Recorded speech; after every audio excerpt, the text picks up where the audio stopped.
Hi friends, Bronwen here. I am a yoga instructor and professional dancer from Ohio, and one of the things I love to talk about the most is getting your hips strengthened and flexible.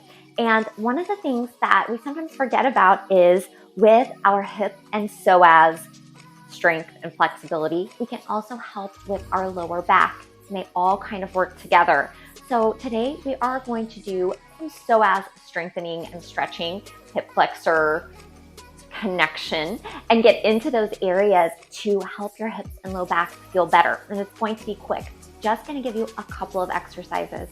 The first is coming into deer pose, which looks kind of like a Z, bending one leg in and sending the other leg behind.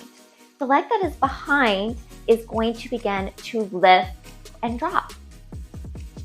And I'm going to think of lifting the glute, the hip, off of the mat and pulling the hip bone up as if there is an invisible string lifting and dropping your hip from your hip bone.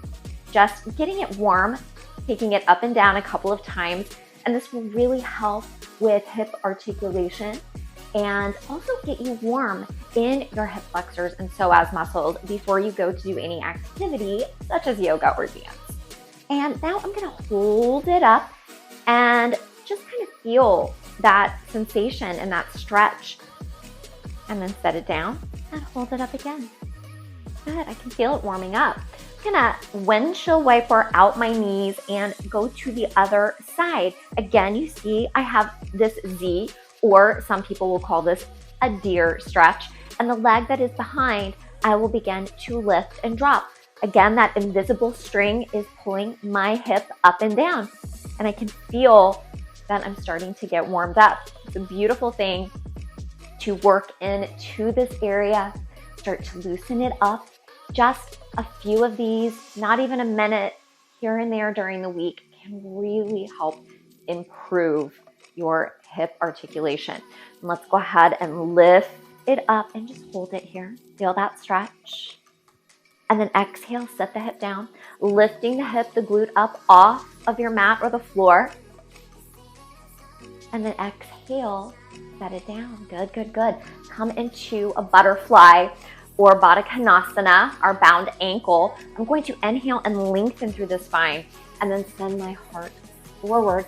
And I'm going to stay active here, pressing back into my hips so they are grounded, gently pressing down. And then go ahead and round over for a breath. Inhale, come back up, come into your wide angle. You can have your hands behind you or you can bring them to your heart. But I am going to have a long spine and I'm going to lift one leg at a time. So sitting back, lifting the left leg, lifting the right, lift, lift. Ooh, this is a thing. You're definitely going to be feeling this.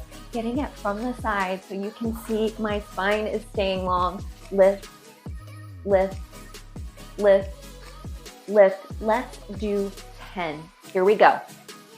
10, 9, 8, 7, 6, 5, 4, 3, 2, and 1. Bring those feet together. Return to your butterfly. You can wiggle. Take as many breaths here as you like. Just a couple of quick strengthening and stretching moves for you and your hips and low back and psoas muscles.